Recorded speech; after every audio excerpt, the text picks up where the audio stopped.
Caligula was a nickname meaning a little boot or a bootlick, and that was bestowed on the future emperor when he was a small boy by his father's soldiers in Germany, where he paraded around among them in a miniature legionary's uniform.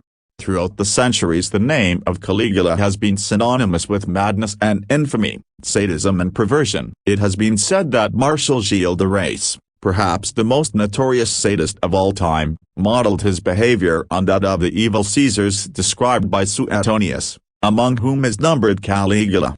According to his biographer Suetonius, Caligula believed himself to be a god and often said, "Remember that I have the right to do anything to anybody." He humiliated senators by making them run behind his litter or forcing them to fight for his amusement. Suetonius wrote, when the consuls forgot to make proclamation of his birthday, he deposed them, and left the state for 3 days without its highest magistrates.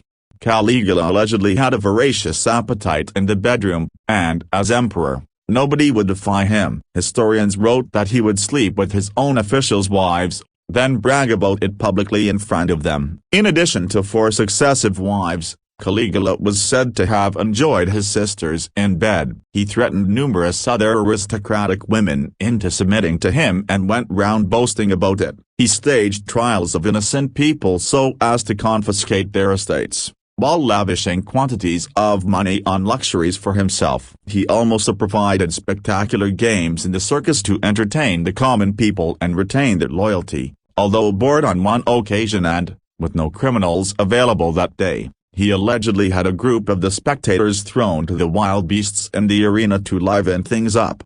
Unlike his predecessors, Caligula was an idler. He could not be bothered with the hard routine work of his office, which he handed over to assistants while he enjoyed himself. He became increasingly suspicious and resentful of the Senate. Many suspects were killed or banished, and the emperor began publicly praising the advantages of full-scale autocracy and insisting that he was already a god and must be worshipped while still alive. Unlike his predecessors, Caligula was cold-blooded from the start. He often bragged that he once carried a dagger into Emperor Tiberius's bedroom with the intention of killing him, avenging his mother and brothers. Apparently, when he entered the room and found Tiberius asleep, he had a change of heart and left, but he still felt like people had to know that he could have done it.